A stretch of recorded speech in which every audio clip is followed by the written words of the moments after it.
It's Mazzy. Welcome back to the channel. Psychedelia in San Francisco always brings the viewers in. I love, as many of you know, regulars, that I love talking about growing up in San Francisco at the perfect time. It shaped my existence. It shaped my cultural growth, my musical growth, definitely. And this video is about 1967, the music of 1967. Now, I've done variations of this, the best psychedelic things growing up in San Francisco. In fact, there is a playlist here called Memories of a Vinyl Junkie. I haven't done one in a while. I used to do them on a regular basis where I pick a year and I showcase records and my personal journey, my personal stories. And it actually grew my channel. There was a number of people that enjoyed me sharing these stories about that time in San Francisco. Of course, depending on where and when you grew up, we all have our own stories on in different aspects of them. Where you're into the swinging London scene in England in 1966, 67, 68. If you were in the CBGBs, a time of New York, or the folk scene in the early 1960s, or the folk revival scene of, you know, the punk scene in England and the Cleveland scene and the grunge scene here in Seattle, where I am now, in the 1990s and the early 90s. There's so many areas of music that you could cite. Obviously, those of you who are watching, some of you have a similar experience at, and it does shape where we are. So I decided to pick some records here that I'm going to showcase all these, I think maybe one or, aside from one or two, and a few posthumous, or I should say archival releases from 1967 I'm going to include here. And just talk a little bit about my personal take and my personal introduction to this band. And I found, even though I knew this, but there are a few key bands of the San Francisco scene that didn't put any records out in 1967, got signed but didn't release anything until 1968. I'll mention those. I'm not going to show those, because if I don't mention them, someone's going to say, you forgot Creedence Clearwater or Steve Miller or Quicksilver. I didn't, but they didn't put out albums until 1968. Did you know that? Of course, they were playing the ballrooms. And let me start out here. This is my handbill collection, posters from the Fillmore and Avalon. And although I was too young in 1967 to attend these, I was about 3 years too young to go to these on a regular basis. But I started going to shows really 1968, 69, and then, of course, on in throughout the 70s. But I would get on the list, and I wasn't a long hair in 1967. I had the typical young kid thing with my parents. My parents were pretty cool, considering the generational divide in those days. But they didn't want me to have long hair. They didn't want the long-haired hippie thing. But they would smile about it, and they loved my love of music, and they were very permissive in that respect growing up. And in 1967, I was bar mitzvahed in San Francisco in September, so I was bar mitzvahed at the end of the Summer of Love. I had kind of a crew cut type of thing, maybe a little longer, and I was getting into all these bands. But I would actually call up and get my name on the mailing list for the Avalon and Fillmore. You could also pick these up sometimes at various like rock shops in the Haight, at the Poster Mat and the bookstores and the record stores, obviously, Levi stores, things like that. And of course, there is a video on my channel, so seek it out. Maybe I'll put a couple links at the end here, showcasing this entire collection of Fillmore and Avalon and all these posts. Actually, I think that's Denver, the Denver family dog. But those of you who have seen these books and art books, I'm a big fan of the whole poster series of San Francisco Psychedelia, and luckily I kept most of these. It's not a complete set. I do have the art books that have come out, various books on the Fillmore and rock scene posters and everything else, but I want to talk about these records and these bands from 1967, that year.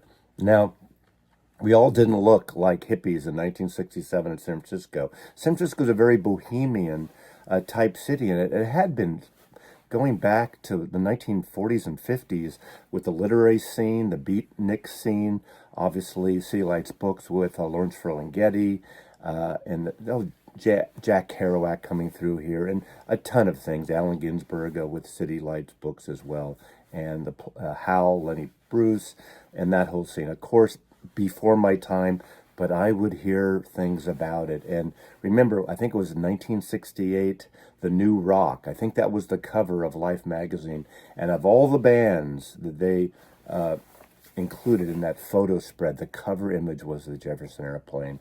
And they were the iconic band. They became the iconic poster child for San Francisco music. Even though they put their first record out in 1966, they were the first band signed to a major label. And of course, after the mild success of that, all the labels started flocking to San Francisco, signing bands. And that was RCA Records. The first record, Jefferson Airplane Takes Off in 1966, was a folk rock record, really.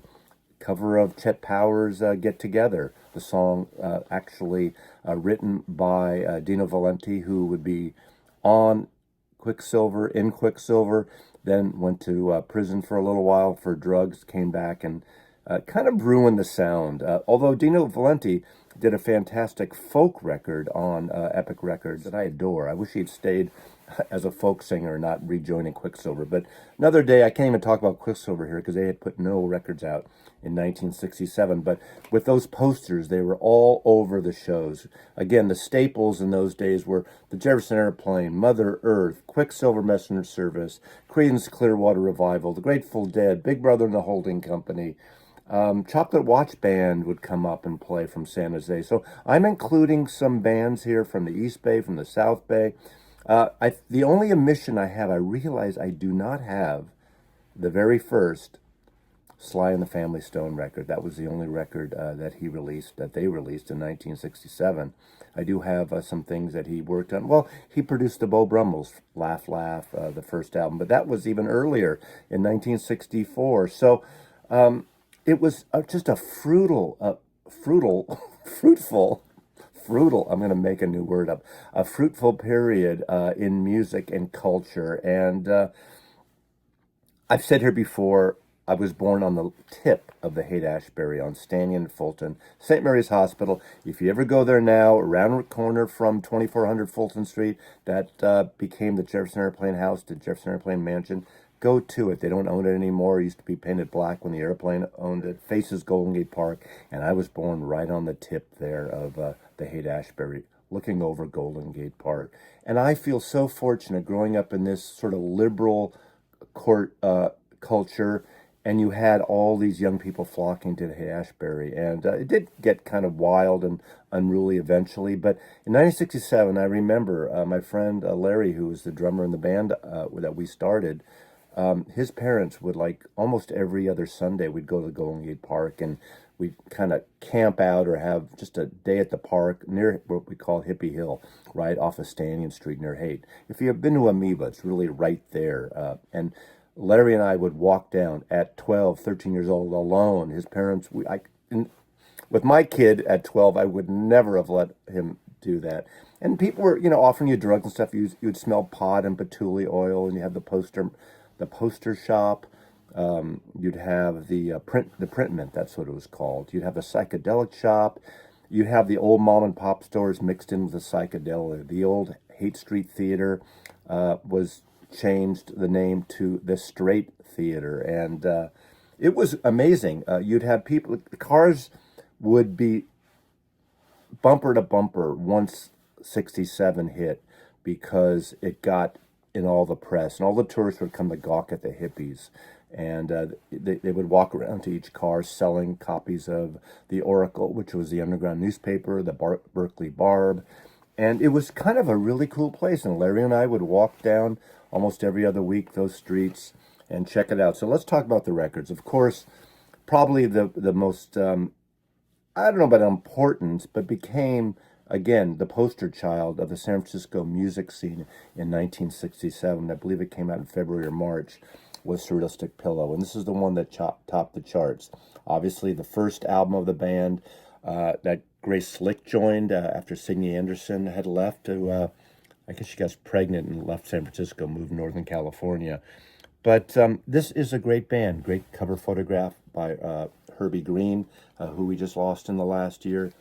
Just a great, great thing. Now, this was recorded in L.A. at RCA Studios. So the production of this, a lot of producers and engineers in the record, the old school big label record studios didn't really know how to mic and record rock bands. A lot of reverb drench on here, unfortunately. It seems to be embedded in the recording. I'm not going to get into sound of this, but I will say, even though I'm not a fan of double 45 RPMs, the MoFi double 45 of this, the mono version is incredible. Probably the best sounding version. But any version of this, it's a wonderful album. It's folk rock with that psychedelia added in. Of course, the band originally created by Marty Ballin, and then you got obviously Jorma Kakkonen and Jeff Cassidy, who would also do the parallel thing with Hot Tuna several years later, and Paul Kantner, really kind of the heart of the band with his writing too. But two amazing singers and two other good singers, and what a special band they were. And I've talked about this before. They were the best live band at the time. I love Moby Grape. I love Grateful Dead, but they were the tight. Listen to Bless This Point a Little Head, and they imploded later, but they had like 66, 67, 68, into 69. Even that Woodstock performance was incredible. So Surrealistic Pillow.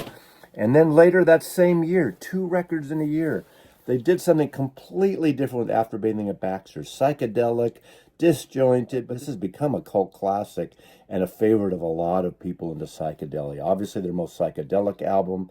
There's strange stuff on here. There's just intense soundscapes on here, along with some beautiful songs too. Martha, the Paul Kantner song, is gorgeous. Two Heads, Afterbathing at Baxter, Jefferson Airplane.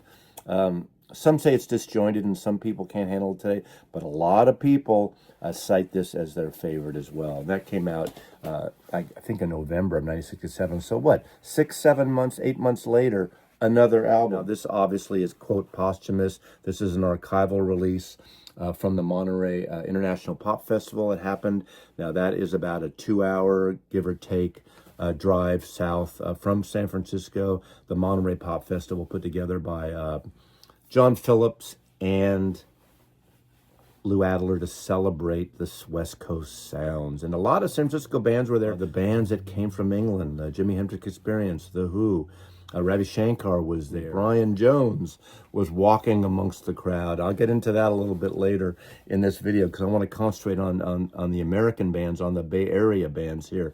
But this was a pivotal show that really showed the world, once the documentary came out especially, of that. And a song was written especially for this to market this concert. And a lot of bands broke here, literally. Columbia Records, Clive Davis was there and saw Janis Joplin and signed Big Brother, got her away from mainstream. Jimi Hendrix, of course, The Who, of course. Some bands were less successful here, like the Buffalo Springfield and the Byrds, maybe, in comparison. But I love this series that have come out over the last few years. And this Jefferson Airplane one is an excellent example of that. It's a really good version, a good live track. And they also did a live Woodstock archive release too of the Airplane, which is great. But that's 69, another thing. Now, I was homesick. This would have been March 1967, and I heard the Grateful Dead. I think it was on KMPX radio by that point. I was reading about it. I was reading in the Sunday newspaper, even as a young 12-and-a-half-year-old, reading Ralph J. Gleason's the critic, jazz critic, became a rock psychedelic critic for the San Francisco Chronicle. I would read his articles, essays, reviews every Sunday in the paper. And my mom said, "I'm going to the store. Do you want anything?" Because I was homesick from school. I said, "Can you go to the record store there at the mall?" And she picked up the Grateful Dead. I remember the look on her face when I told her the name of the band, the Grateful Dead. This is the copy. She bought me the stereo copy. She paid $1 more. I just love this record. It's more upbeat blues. There's definitely some jammy stuff on here, but the Golden Road to Unlimited Devotion should have been a hit. But I just love this record. I love the cover art here. Jim Marshall took these photographs.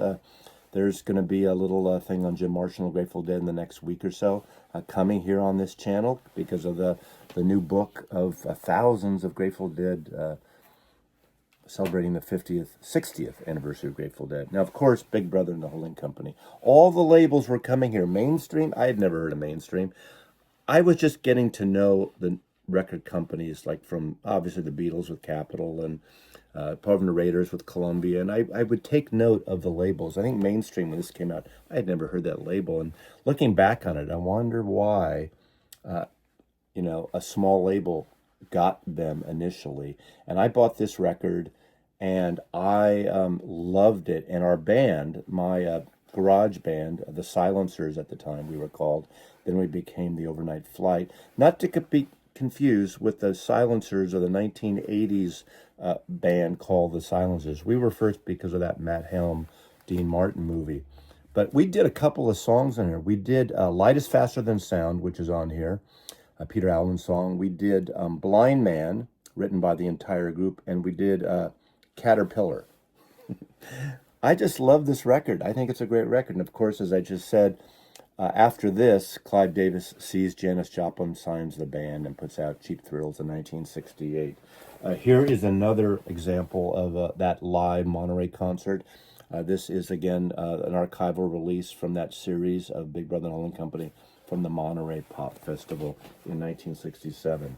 Now, another band that put out 2 records in 1967, Vanguard Records was a folk, jazzy blues label, mostly on the folk and blues, and they came and they signed Country Joe and the Fish.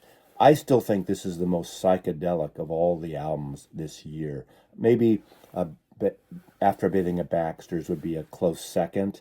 I mean, some would say it'd be more, but this one seems more psychedelic. They're from the East Bay, from Oakland and Berkeley. Electric Music for the Mind and Body, produced by Sam Charters, who was in a way, an archivist, a blues producer, a blues curator, who produced, I think, their first 5 records. And this is a fantastic album. FM radio, KMPX and then KSAN would play Flying High, Section 43, that wonderful instrumental. Not So Sweet Martha Lorraine was the song that sucked me in. And The Masked Marauder was another one. Those are the 2, I remember those last 2. And what a great, great band. They kind of seem like a folky jug band with this psychedelia. And, a lot of the British guitar players of the time, the whole British scene, were kind of mocking the San Francisco artists, thinking that these guitar players aren't that good. They're kind of, they didn't have the flow of the British, a different sound completely. They weren't maybe as rehearsed, as practiced. A lot of these artists, a lot of the San Francisco groups came more out of the folk scene rather than the blues scene. I mean, you talk about Yorma, he was into the blues, but he was into the country blues, the folk blues. Same with Barry Melton here, and Country Joe especially as a folk singer. A lot of these bands come from the folk scene. Jerry Garcia, of course, bluegrass and folky thing too as well.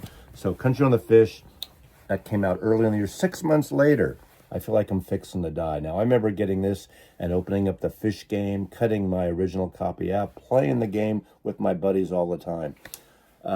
Opening up with the Fish Cheer, I feel like I'm fixing to die. That was based on an old ragtime thing as well, the Cheer.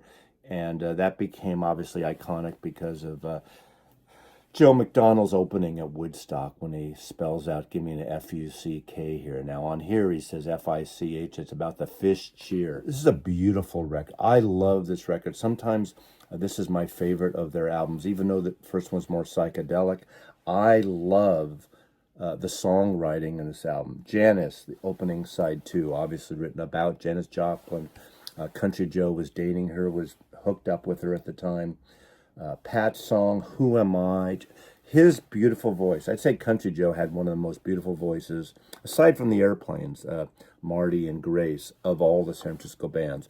A lot of the bands didn't have great voices. When you talk about the Grateful Dead, I always thought every time they needed and they had to get a new keyboard player, couldn't they get one friggin' keyboard player who has a great voice? I'm looking at you, Brent. But this is such a wonderful, wonderful record. And this, to me, is a record dear to me. I play this all the time. And again, this came out, I think, in November of 1967. So Country on the Fish, 2 records in 1967. Probably one of the most powerful bands, too, that came out of this Summer of Love. Released in June, right at the beginning of that summer, that beautiful sun-drenched summer of San Francisco. And those of you who know San Francisco know that the summers aren't usually that sunny throughout the city. They're microclimates. So the Golden Gate Park Panhandle tends to be on that area where the fog would just kind of sit.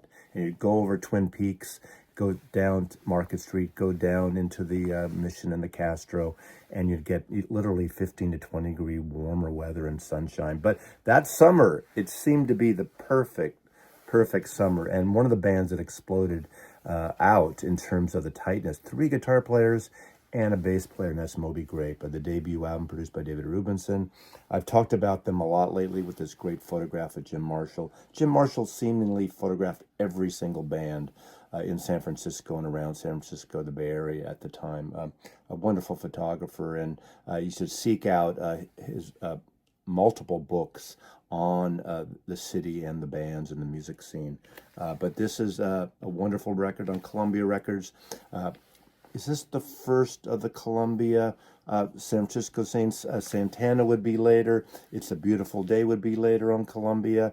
Probably some others I'm forgetting right now, but this was their first. Remember, Columbia was late to the scene in terms of rock music. Mitch Miller, the A&R guy, wasn't a fan of rock and roll, but they had John Hammond, who brought in Dylan and the folk scene. And, of course, when Clive Davis came heading the label, he brought in more rock bands. And so what a wonderful, wonderful record of the San Francisco Summer of Love scene. Now, switching completely, a band that didn't continue on. I'm not quite sure why. Didn't get a lot of love. It's almost as if they were cursed for having a big top 10 or top 20, whatever it was, hit on AM radio. Of course, so did the Airplane, but they didn't get saddled with that thing. And these, again, another band that was more akin maybe to Lovin' Spoonful, a little more jug bandy, a little more kitsch to some people, and that was Sopwith Camel. And the song Hello, Hello is a fantastic song, but that's not really what this band is about. They are kind of a lightness to, but great songwriting, great lyrical content. These were produced, their album was produced by Eric Jacobson, who would work, I think, obviously with the Lovin' Spoonful, and he would work with Chris Isaak years later. But this is a great album. They did one album in the 70s, The Miraculous Return of the Hump, which is a little more proggy psychedelic in a way, which is a great record, a one-off for Warner Brothers record. But unfortunately, that was it. You got this almost this psychedelic background cover. I just love this record. Again, Kama Sutra, again, the label that Lovin' Spoonful was on. But for some reason after this, they never continued. And it's unfortunate because I quite like this record. But a hit in 1967, at least a single, probably more than the album. Now, going to the South Bay, this is a Sunday's reissue. But out of San Jose, actually out of Los Altos, which is down right north of San Jose near Menlo Park in Palo Alto. And that's the Chocolate Watch Band. Of course, they became more of an LA institution. They moved to LA and were recorded in LA, but they were a San Jose band. I didn't get this album right away. I remember seeing it. For some reason, I didn't get it till years later. But it's a great psychedelic thing. And Sunday's released the 2 proper albums, the main 2 albums. But this is the one from 1967, No Way Out. And it's just a garage psychedelic proto-punk classic. It's just a wonderful record. And you look at this stuff, you start thinking of 13th Floor Elevators or something, from Texas. But a great, great thing. A lot of bands from San Francisco that came through here, but didn't record till a little later. I'm looking at you, the Charlatans, that were all around the scene. They were hanging up on the Gold Coast at the Red Dog Saloon, but they would come by and play here. Dan Hicks and the Hot Licks would play. I said the Charlatans, they didn't put out a record till, God, late, 1969, and it's an okay record on Philips Records, but again, that's not included here. And as I said before, no Quicksilver. Capitol signed all these bands, and Quicksilver didn't come out until 1968, that first debut record, into 69. Steve Miller Band, Children of the Future, a fantastic record, didn't come out till 1968. The first Creedence Clearwater record, recorded at Fantasy, didn't come out till 1968. They're a band from El Cerrito, which is just north of Berkeley, California. But a band, the first of the San Francisco bands that had a hit in America. And they were kind of marketed as a British invasion band, but they were not. They were from San Francisco. They were produced by Sly Stone, Sylvester Stallone. Sly Stone, Laugh, Laugh, I Thought I'd Die by the Bold Rumls. Now, this is their 1967 Baroque pop masterpiece that bombed at Triangle. Unfortunately, they seem to get saddled with that early Beatley thing, but Laugh, Laugh's a beautiful thing. I mean, Sal Valentino and Ron Elliott were brilliant songwriters. They were a wonderful band, and they went to Warner Brothers Records, and Warner Brothers usually has a good track record with artists, but they do an album in 1966, and I think the label pushed them. It was called Bold Rumls 66, and it was all cover songs, including Beatles. What the fuck is that about, man? But in 67, they do this. Didn't sell. 68, they do Bradley's Barn, around the same time, coincidentally, as Sweetheart of the Rodeo by the Byrds, and that is a true early country rock record, a beautiful record, recorded at Owen Bradley's Barn in outside of Nashville, I guess. But this is a great record. I know a few years ago, Rhino issued this, I think the mono version. I have stereo and mono. This is my original mono version on Warner Brothers.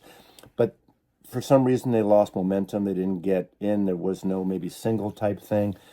This record got lost at the time. But even, maybe in 2017, I believe. Yeah, it would have been 2017, during the Rhino Summer of Love series. They put out a reissue of this. Grab that. It's excellent. Excellent cover, mastering. Get that. Triangle, there's a Rhino, again, 2017 Summer of Love issue of this album by the Bold Rumls. And I always love Sal Valentino's voice. He's got an eerie voice. Now, there are so many other artists that were playing around the San Francisco, coming in and out of the scene. I mentioned the underground newspapers, the Oracle and the Berkeley Barb.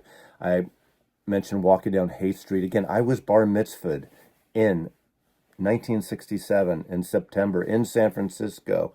And we all look, you can see it right here, the picture. We weren't part of that scene, but we, in our hearts, or some of us, maybe 3 or 4 of us out of this motley group of young 13-year-olds in suits. I went to 20 bar mitzvahs that year in 1967 in San Francisco. There's probably 3 of us or 4 of us that had this artistic edge that continued for the rest of our lives still. I was one of them. There's probably a couple others that just stopped caring about music and got into other things and probably made a lot more money than any of us did. But that was an important time. And with my bar mitzvah money, I bought a lot of these records. That's the greatest thing about a bar mitzvah. You get all these things and you could buy records. And I got some records. I remember I got 2 records in particular from Danny, the lead singer in our band. I got Bobby Gentry's Ode to Billy Joe, and I got Little Old Man, the Bill Cosby album. He gave me those 2 records from my bar mitzvah. I just want to show these because they're not San Francisco bands, but the cultural epicenter of this movement, you could call it the hippie movement, the alt generation, psychedelia in San Francisco. It became a hotbed. All the newspapers, all the magazines, all the TV shows wanted to kind of come and gawk at the hippies and gawk at the weirdness of the counterculture in 1967 and Golden Gate Park and dancing. We've all seen those films and things, and are they silly looking back almost 60 years later? There's a certain moment in time, a certain freedom. Of course, a lot of it was political too. There was a carefree side of it, Timothy Leary's mantras of tune in, tune out, drop out, whatever, out of order, I know.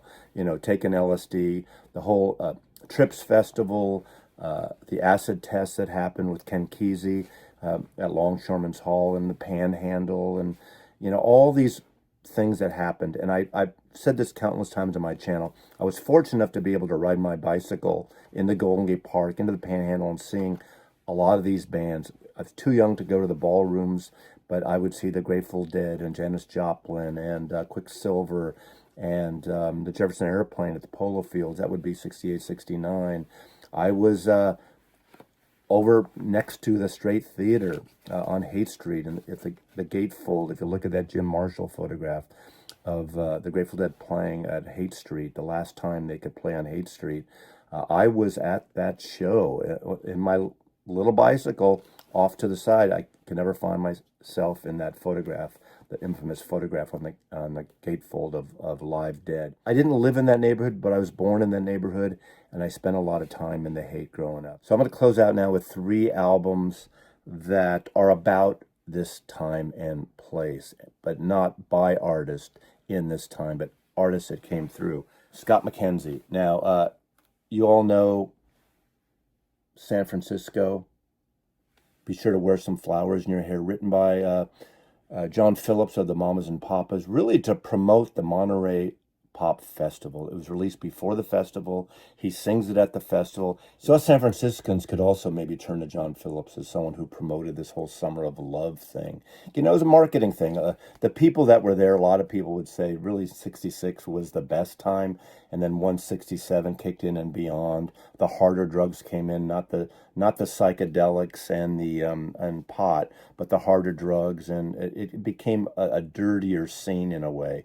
We all heard the stories of once George Harrison went there too late and seeing these grotty, pimply kids around there. He just was so turned off by it. It was too late, George, sorry. But this song is a great song, and written by John Phillips, Scott McKenzie, and this is the album version of it.